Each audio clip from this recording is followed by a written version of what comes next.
Good afternoon and happy Saturday. I am so excited to celebrate International Hat Day with a very dear friend of ours, Sonia from Esteem. I can't wait to have her join us because what's going to be so great about hearing about her story is just how she faced her cancer diagnosis and hair loss and how she created these beautiful, incredible turbans, which PS, by the way, I'm wearing my most favorite. This is a brand new, I think it's new style. I'm totally obsessed, but she'll be here any minute to join us in the live. And I encourage all of you, she is a hair stylist, hair loss, hair experience, cancer patient expert. So I hope that you will encourage us along the way in the chat. Please ask any questions.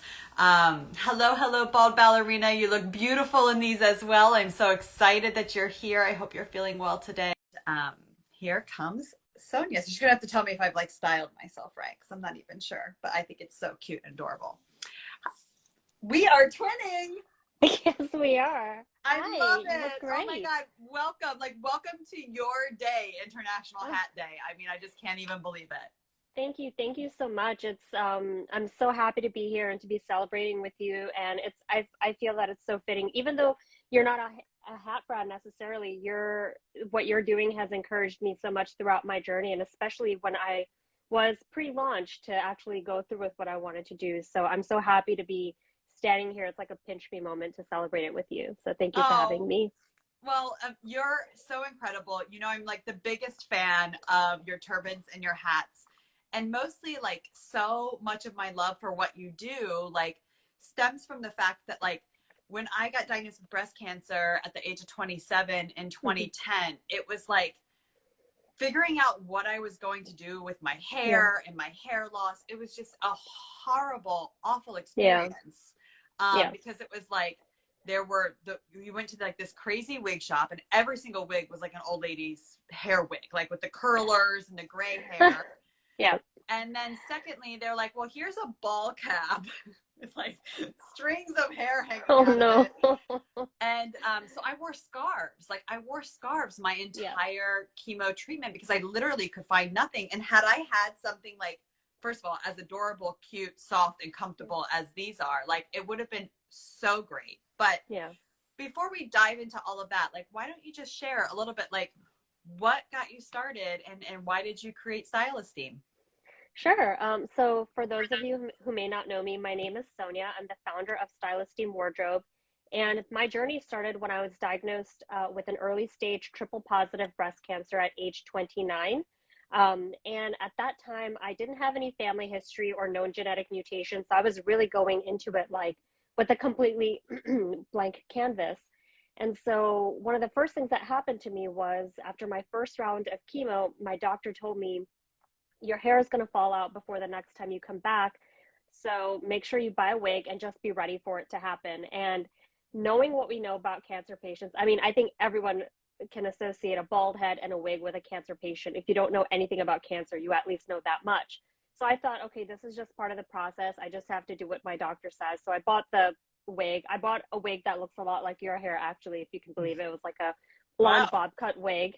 So I was having fun with it, and Yeah. that was kind of short-lived for me because I quickly realized that two very important things, that this journey would require a lot more self-care when I realized that hair loss has really painful side effects on your scalp, and then also the regrowth process requires a lot of active sort of support to your scalp. And then I also realized fashion would have to change in my life. I would really have to be truly authentic to my story and create a personal narrative with my style that was inspiring to me and that was also comfortable and supported my day-to-day goals. So that's kind of what led me to look into creating turbans. I would go to a fabric shop next to my infusion center in Astoria, Queens, and I would get some few yards of fabric each time I'd go. And when I was recovering, I would just sew in my waking hours, and I came up with styles that really just changed my quality of life and the way I got dressed and the way I looked at myself. So I really wanted to just create that for other women because, like you said, it sucks to not have the right resources to help you just kind of support yourself in these times, you know? Well, and I think it's like, it's so beautiful, right? Like so much like what I did when I went out to go create a bra for myself, and how I was sitting at my sewing machine, ripping bras apart and putting bras back together. And like, Yeah. you also are like into fashion. You feel like, Yeah. you know, you have a style, you have a personality, Yeah. and you kind of had access to do these things. So like, you really sat down and started making your first patterns. Yeah, I did. And the question I get asked often is, did you have a background in fashion? And no, I did not. I just really had a dream from childhood. When I was growing up, I wanted to be an haute couture designer. And my parents, I'm a first generation American, so my parents really encouraged me to go get a degree that is like at least a good fallback to have. And their opinion was you can go do fashion after you get your safe degree. And that degree that I got led me to a career that I actually really loved in Washington, D.C. I was, working in the government. I was doing public affairs. It was a really exciting job. But then that's when I thought I had my dream job, that's when I got diagnosed with breast cancer. And I realized like that light bulb moment, like this is your chance to create fashion. Because working in that public service line of work, I still knew that fashion was something I was interested in, but I wanted to do it from a place that had meaning. I didn't want to create clothes for the sake of creating something, you know, aesthetically beautiful. I wanted it to have a meaning in life. And so that's kind of how my mindset really started to shift early on. And when I got to a point where I had a need that had to be filled, that's when I really got to work and just kind of got very, very just determined to create the right type of thing that, helped me out. And I actually ended up leaning on these like very vintage, very classic styles, which is the turban. And so that I realized is something that looks good on just about everyone. And Everybody. yeah. So cute. I mean, Yeah. I'm sitting here, my hair is very short now. Yours is long. It's adorable with your hair peeking Thank out of you. it now. But like in reality, like this was just like, you're right. Like the turban is so well suited for so many people, and you've done so much with it. I mean, I personally love how incredibly cute this matches with our Miana robe set and lounge Okay. set. Hang on a sec. I have to, because this is Oh, just there it is. so insanely comfortable. I wish like IG Live had like a much longer aspect ratio, because I just feel so cute in my bra, in my matching Oh my God, you set. look great. And then I discovered I have these like fuzzy pink earrings. I mean, It really doesn't get any better. it just doesn't. No. I mean, it doesn't get any better. And I think that like, even so, I just finished my I did a revision surgery 12 years after my initial surgery. And when I had gone to the website to kind of see what was new, and I saw this, I was even if you're not in the chemo moment, but you're in a surgery recovery moment, or whatever your moment is that you're going through, like I would have just loved to wear this because my hair was greasy. I wasn't, I didn't wash it. Like it's just so cozy and comfortable. So like I say this too because so many of like, I'm going to say like the old generation of like cancer equipment. Yeah. And I'm using equipment for a reason.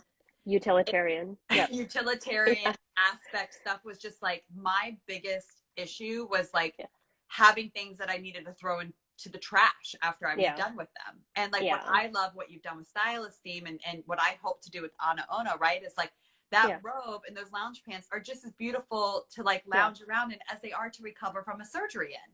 Because I don't want to like spend money on things that I don't want or aren't going to need. And then you just throw it in the trash. So like, that's why I love your looks, is because we can really do anything with them.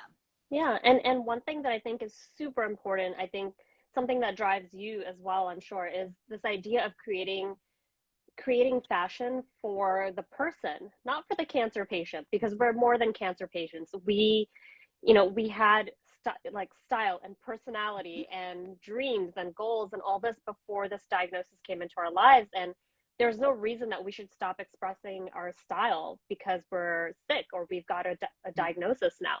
So that's something that has really been inspiring to me, is to create pieces that women will want to wear no matter where they are in their hair journey. So I think that's really important. And same for your intimates and loungewear. I mean, this is something that I quite frankly just don't see myself taking off this weekend. So super, super comfortable and so cute. I mean, I got the husband stamp of approval this morning. Nice. So, yes. Love that. Well, Yeah. and I think what you're saying too is also so much of like why we're seeing different solutions get developed Yeah. today in so many ways. And I think like the hair loss piece, right? I want to kind of dive into that a little bit. Hmm. Because I want to hear your personal story with hair loss because I think it's really, really impactful. Yeah. And we actually earlier, a woman put in the chat that she said like, "Oh, I got my wig, but I never wore it." Yeah. And I was so much of that same way. I was advised by my oncologist to like go shop for a wig like before I lost my hair. So like it wasn't as jarring. And there's kind of like all of Yeah. these like psychosocial aspects to it. Yeah. But well, I never found a wig because they were all like older lady wigs. And Yeah. then I could get like a hot pink wig or something, but that was pretty obvious. Yeah. And so same, I had very, very long, dark, thick hair. And Yeah. the doctor said I was going to start falling out. I was just like, I want to save myself a little bit of that trauma. Yeah. And so I just like buzzed my hair. And Yeah. that was when I felt like I now officially like looked like a cancer patient. Yeah. And it was like the world was going to see that I had cancer. And then of course, Yeah. the buzzed head, it starts to fall out and then you Yeah. start trapping it. And the hot flashes, like you rush up with the hot flashes, and then like it was always like my hot flashes was like the scarf got pulled off, and then it was like, and then the scarf around my neck got pulled off, and Yeah. then the sweater went off, and then like, and then it was like, oh, okay, Yeah. then the scarf went back on my head, and then the sweater went back on Yeah. my head. But as I do a little wardrobe change here, Yeah. tell us about your like what personally, like how is the hair loss part for you personally? Yeah, sure. I'm happy to share that. So, like I mentioned, I was diagnosed when I was 29. Ooh, the Fearless rap comes out. I love No, it. I there. love it. Runway Fresh. Yes. So when I was diagnosed at 29, I was living and working in Washington, D.C. I was in a very sort of public role, working in the media space. And when I got diagnosed, I decided that I would do my treatment in New York City because my family is in New York. New York is home. And I just felt like it was really important for me to have the chance to step away, even if it was every 3 weeks, to go get my treatment and to focus on that. So my life basically started to look like working a high impact job around the clock and then leaving every third week to go get treatment and be in recovery for 1 week and rinse and repeat over and over. And this is throughout the summer that I got diagnosed. So treatment started in May and it ended in August. And you're talking about the layers coming off and the hot flashes. That just rings so true to me because I, in the beginning, did feel that pressure to keep wearing the wig to look presentable, especially in the setting that I was working in, and to also try to keep the attention off of me. I was known as someone who was like, likes to experiment with style. So believe it or not, most people saw my wig and they were like, oh, this is so cool. Who did your hair? Why did you go blonde? Like all the questions. So I was actually able to fly under the radar, but it began to feel really inauthentic to me. I mean, I was traveling to work every day with my hair in a Ziploc bag in my purse. And it just was like too bizarre. I was like, this is not my life. Like, this is not me. I need to sort of like, rethink what I'm doing here. And so that's when I decided that my hair situation, I would have to I would have to take control back through what I'm doing there because, there's so much that's unraveling around me and um, approaching it through the mindset of how can I be proactive about my self-care and about my mental health. I think that hair space really became an area for me to do that.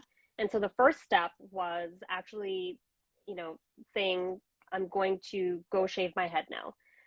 And the symptoms and the side effects of hair loss had become so bad. And shaving my head was actually something that I was like yearning to do because I really wanted to free myself from those symptoms because I wanted to move on to the next step of this journey. And so I actually had a photo shoot scheduled that day.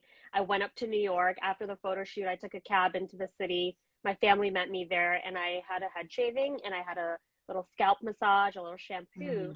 And that little, one afternoon time made me feel so dignified. It made me feel like I was taking care of myself, like I was making my own decisions about how I was going to look and how I was going to deal with this.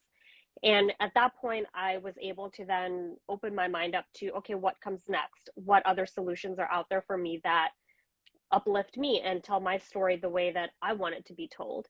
And so that's how I kind of mentally came to the idea of, making a turban that was something that can be coordinated with my outfits, that can, tell my story of being someone who's young and vibrant and fashionable. And the rest is kind of history from there. I mean, it just kind of took off when I realized I had like maybe 15 different turbans. I was like, well, this is something that is really changing my life. And I can't imagine, if other women have the same options, how differently they would feel about their own hair journey. So that's kind of the seed that was planted to go further with this.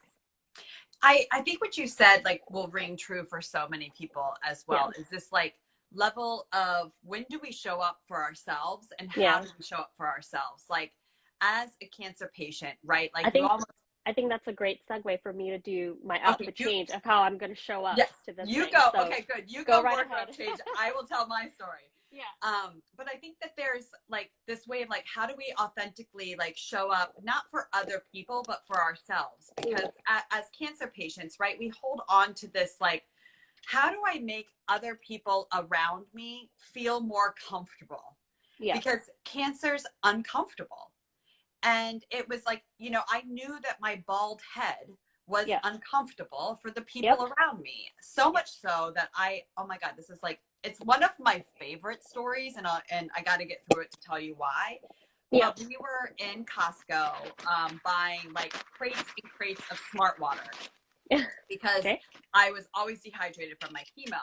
And I'm Yep. having one of those hot flash moments where my scarf has now gotten ripped off of my head, and I'm standing in line waiting to check out for all of these crates and crates of smart water. Mm. And this little girl turns around. She must have been 3 or 4 years old. Turns up and looks at me. She goes, "Excuse me, where's your hair?" And her mother like went ghost white. Oh Like my all God. the blood rushes out of this poor woman's face. And she Oh. looks at me like glassy eyed and she's just like, "I am so sorry." And I said, "It's okay. Yeah. it's okay. I can handle this." And I looked at her daughter and I said, "It's because the medicine that I'm on makes my hair fall out." Yeah. Like, right. She's just a child. Like, it's just a Yeah. simple answer. And she goes, "Oh, okay. Well, I hope it grows back." And it was just like this Yeah. very simple, Yeah. such a naive, like raw moment of humanity, right? Yeah. Like, here's this child that they have no, masking over what they think Yeah. or feel or how to express it. And it was just such a simple concept that she's like, "Wait, that person doesn't have any hair, and I'm going to Yeah. ask them." Meanwhile, I'm standing next to my bald fiance, right, who has no hair either. But Yeah. it was just this reality, and it's Yeah. like it was like this rushing moment that says like everybody sees it. Yeah. Everybody sees it, just Everybody sees nobody it. says anything. Yeah, and I can kind of relate to that moment that you just described because I have a young sister. She's about 19 years younger than me. Oh And wow. at the time that I was diagnosed, she was about like 9 or 10 years old. And she had that first hand witness to my treatment. Her school was actually right next door to my infusion center.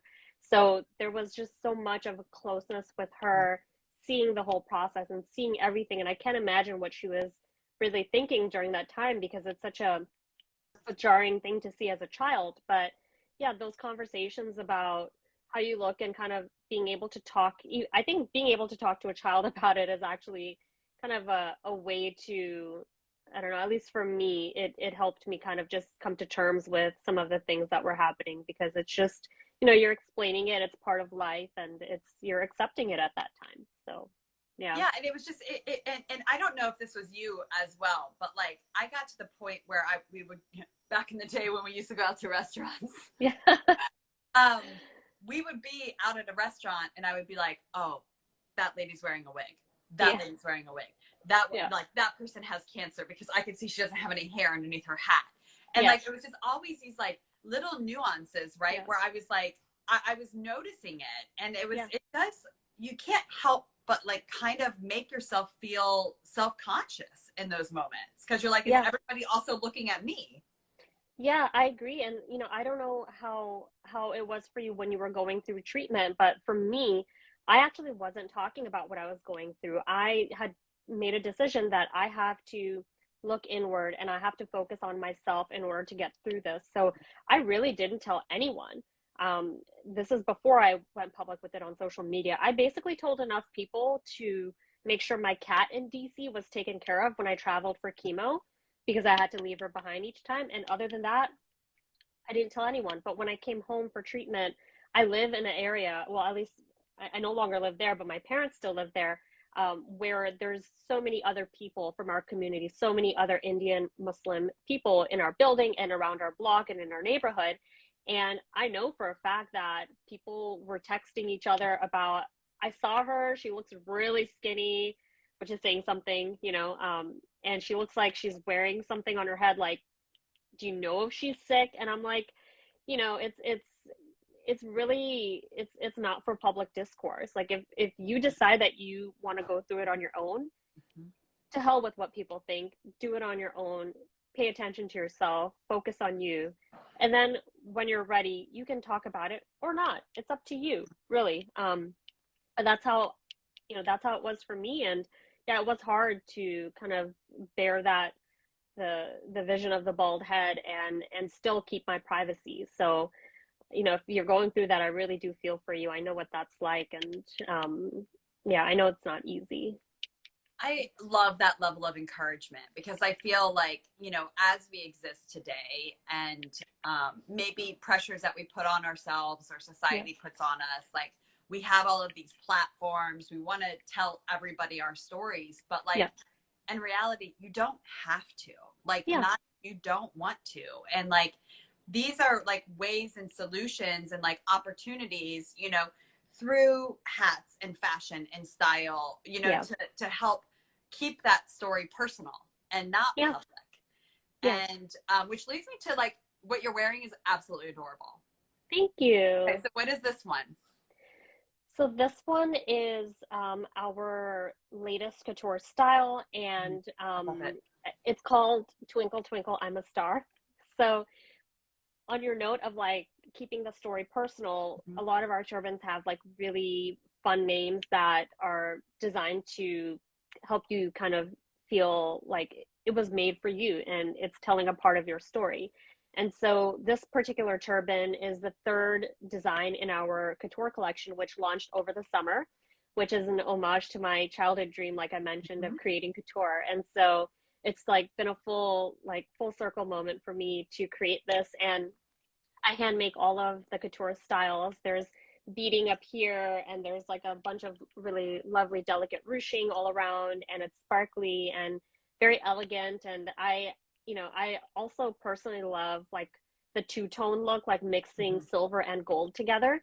Mhm. And so I've kind of mixed my gold and kind of bedazzled Indian necklace right here. I'm sure you can see it, Mhm. which has like the gold and silver tones with this, which is also silver, and then the gold earrings. And so it just, it goes to show like this is such an opportunity to really take your style, keep reinventing your style rather.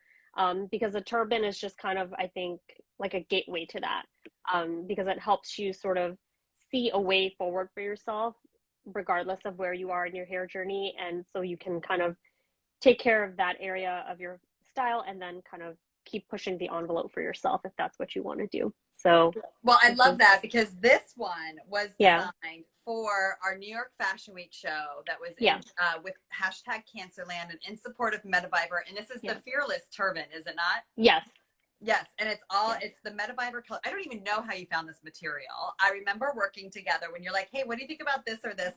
But yeah, I love it. It was on the runway at New yeah, York Fashion Week. It's still available. It to me is like, it's just so much color. It adds like, I wear black yeah, like 99.9% yeah, of the time. So it's like nice to like kind of like up the ante a little bit with a little bit yeah, of a color pop. But I see that you're wearing yours with the knot in the front. So are these technically reversible? Like, can you wear yes. them either direction? Yeah, you Oh, I can love wear that. them. You can wear them like this. You can kind Okay. of tilt it to the side. I often like wearing the ruching, which the way you had it before, I tend to go that way, but this one has the buckle in the front, so I like wearing this one in the front. But the last one I was wearing, I did the ruching in the front, and I mean, I think you can tell I'm a little obsessed with like pleating and stuff like that. I just think it's like a very delicate and feminine accent to have, that is just kind of built into the turban. It's not anything extra. It's not an extra sparkle or anything like that. It just adds like a little bit of elegance to have the ruching. So you can wear it like multiple different ways, reverse and in the front and tilted. So I love these hat tips because, like, okay, so if I didn't have any hair, and granted my hair is very short, so Yeah. I am kind of representative. Now, what's your I always feel like, how do you wear a hat? I know that sounds so ridiculous, but in the spirit of International Hat Day, Yeah. I'm always like, do you cover your ears? Do you put it like, do you let your ears pop out? Do you put it Yeah. behind your ears? Like, Yeah. tell me all of your fashion tips, and I want to model Sure. them for you. Sure. Yeah. So wearing a hat, it's really about what, what makes you feel your best. And so, I tend to cover my ears because I like the seamless flow of how it looks from front to back.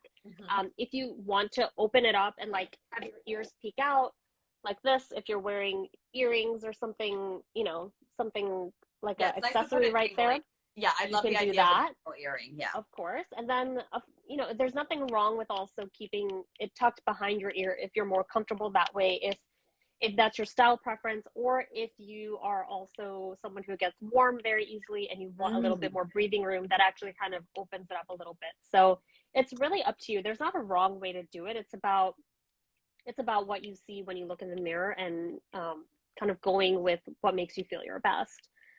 So that one is like, you can wear it like that. You can, Yeah, I love how you can wear it either tilt it way. I around. mean, yeah, it's Yeah. like, it's kind of got like a little personality. And I love your tip to say, like, twist it a little bit. Yeah. Like, throw it a I little like bit off doing it center. like that. It's kind of cute. You know what that makes me think of? It's like parting your hair, right? Like if you do a side Totally. part. Mm-hmm. Yeah. So this kind of mimics that feeling, and I still wear it like that. I love wearing it that way. So Yeah, I love that idea. It's very, very cute. And it's like, yeah, you're yeah. right. It like makes you feel like it's almost like a little part of your hair. Yeah. So, so this is the Fearless. You're wearing one of your couture collections, which I think is beautiful. We started with the super comfy. So something I love, you also sent me this like so soft and silky turban. And so as we talk about like, what does it feel like for your hair to grow back? You talked a lot about, oh, here's Hooch making an appearance. Yay. We talked a little bit about like the scalp, right? Like I just remember, oh my goodness, my scalp, especially with my hair, because like the hair would grow back in phases, it felt like. And I would always kind of like freshly buzz it, but it was dry, it was itchy. And then like, I was not fancy enough to go get one of these satin pillowcases. Like I personally don't like them. Like I don't like my face hitting them. It's not my thing. So what an idea to like have the hat to protect your head while you can like still be on like your really comfortable, like cottony pillowcases, right? Yeah. So like, is this like a sleeping cap? Would you wear this all day? Like what's your recommendation for these styles? Yeah, so this particular style comes in blue green, orange pink, solid gold, and solid black. And I personally think that, so we have like a couple of different lounge options. So the first one that you were wearing, the fuzzy one, was a lounge option. We have another one that's like covered in like a jersey fabric with the satin lining on the inside. The outside has some prints. And this one is just like solid colors. I personally think you can wear these around the house. You can wear them to bed. I think also, side note, satin and silk are sexy enough to wear out. You can kind of dress up at night with this if you're going out like on a date night, or something where you're out on the town. I think a little bit of satin or silk really kind of adds a little bit of that sexy feeling to the outfit. And so you can kind of wear it in multiple different places. And really the idea is that wearing satin as much as possible is important, because when you go through hair loss, think about it this way: your scalp is being reset. Imagine that you're a baby and your scalp is coming, growing with the skin, and you're having the hair for the first time. How would you take care of, a baby who's going through that? You need to do that same thing with yourself. You need to be very delicate with yourself. You need to protect your scalp. That skin is very sensitive, especially as you phase out through treatment. If you are someone who has an endpoint for treatment, understand that your hair and your scalp will change as you go through different phases of treatment. If you have a year of like Herceptin, like I did, You Hmm. know, hair loss will reflect that. You will see that your hair grows back a little slower in the beginning, and then it speeds up later, and then the quality will get better once you're taking less and less drugs. So as this happens, you need to really support yourself, and wearing satin turbans around the home, if you're just working from home or going to, you know, get the groceries, or even if you're going out at night, it's a great way to just protect your scalp and also support your scalp health, which is honestly one of the key things if Hmm. you're looking to have strong, healthy hair regrowth. Since you are the expert here, are there any like lotions, potions, creams we should be thinking about as well for scalp care? Because I will tell you, I like my hair growth backstory was like it was not good. It was Yeah, not pretty. There were very few that you have to wish for a few things when you get this really, really crappy diagnosis. I yeah, wished for 80s chemo curls or like 80s curls to come back yeah, after I lost my hair from my chemo. yeah, It happened for like the first like few months. Like my hair yeah, was just growing in all the different directions, but then it was kind of this like weird mousy gray color, and I yeah, had like a really rich dark brown like my yeah, entire life. And that was just kind of like that first generation hair that came back. mm-mm, But yeah, like I would have just like loved to like wear this around the weekend and like just yeah, like you can't style that hairdo. yeah. I love that having even as your hair grows back, you're going to go through phases of Mhm. feeling positive about it and not Right. so positive about it, right? I was going to mention, just as you're doing right now, it's a perfect way to show off your hair, Hmm. highlight that you do have cute hair that's coming back and you're, you know, in this new phase of life, without having to show off your entire head of hair.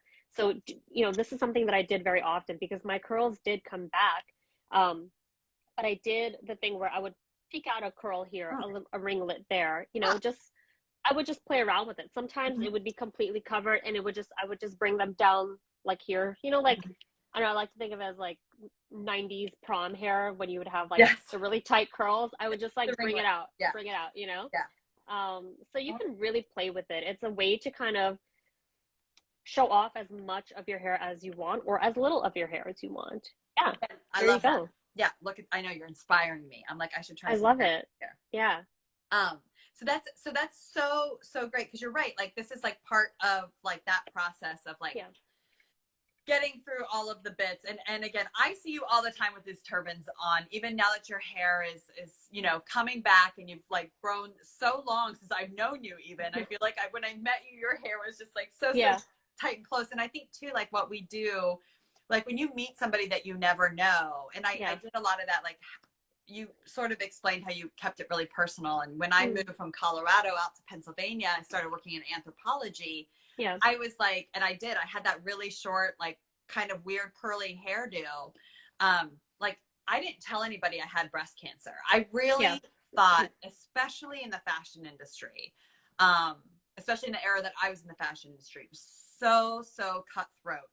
And Mm, you just showed one glimpse of damage, or you just showed one glimpse of yourself that was unhealthy, or that like yeah, put any question in anybody's mind that you would not work 80 yeah, hours a week. yeah, And so I really kept it private. And I felt like, oh my God, everybody knows I'm a cancer patient because my hair is short. yeah, But in reality, nobody knew me with my long, beautiful brown hair. yeah, Nobody knew me bald. So they yeah, really thought that this is how I was showing up. Like they thought yeah, that this was who I was. And when I told the staff that I had breast cancer, yeah, and part of the reason why I was leaving was to create AnaOno, yeah, was like people were shocked, right? Like they yeah, had absolutely no idea. So it's like I say that in that way that it's kind of always hard, right, as an outsider looking in too, because you're like, oh my God, you look great. Your hair's so cute. And you're like, yeah, oh, these are my chemo curls. Like, yeah, I'm a total disaster. But yeah, like, you have an accessory that can help ease you through those phases. And like, yeah. it can just help like steer the conversation in different ways, I guess is what I'm saying. Yeah, I agree. It's all about, you know, I one thing that really was important to me, like I mentioned, I was very private when I was going Mhm. through the initial phases of chemo, the first 6 rounds of chemo. And after that was done was when I decided to start sharing about my story because I had also decided at that time that I wanted to launch the business. And so it was really powerful to me to be the one telling my story. I know it sounds really simple and sort of like something you might take for granted, but it's really important to remember that your story is extremely powerful. It's your greatest asset, and it's something that has the power to sort of propel you forward in life, depending on how you tell your story to yourself. So work on that aspect first, because that is the most important thing. You need to remember that the way that you talk to yourself about you is super important. Then worry about sharing, with others and your story, your story and your narrative in the world.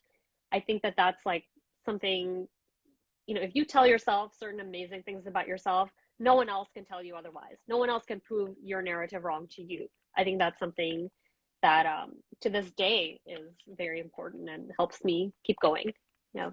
You're so amazing. I think in the spirit of International Hat Day, this is Yeah. like your day.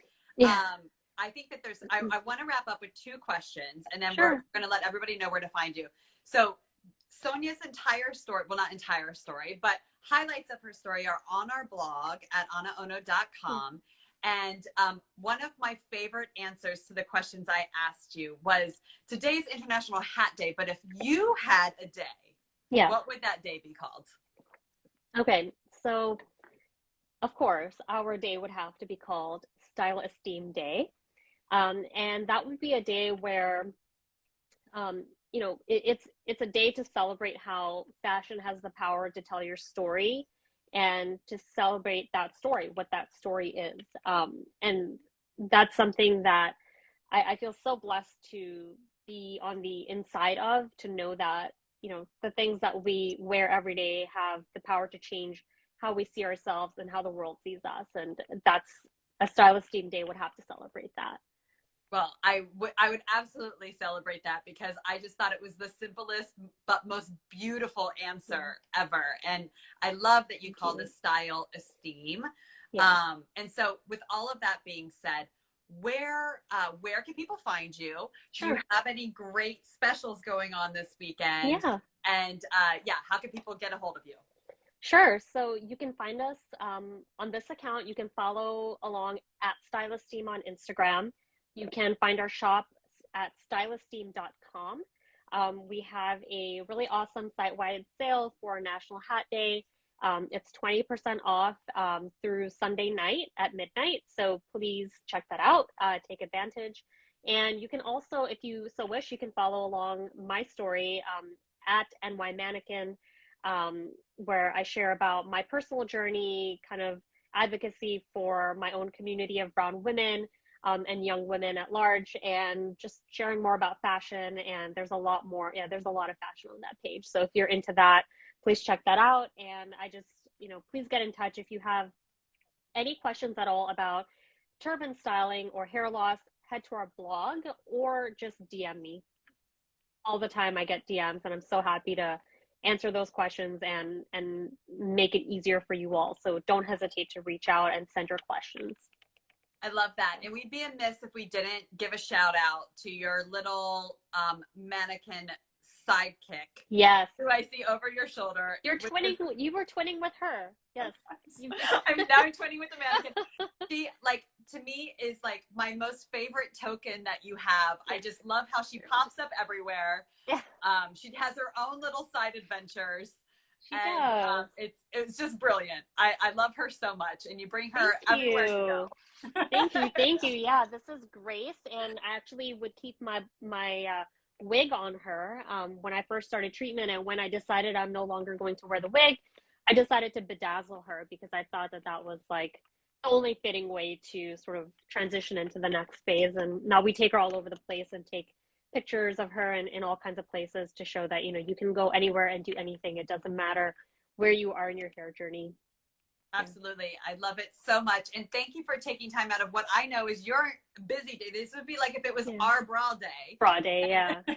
Spending time with us and sharing your such like a beautiful parts of your story with this community. And don't worry, if you missed the live, we'll be posting it on YouTube. It will be in our video series. And of course, do all of your turban shopping this weekend while you can.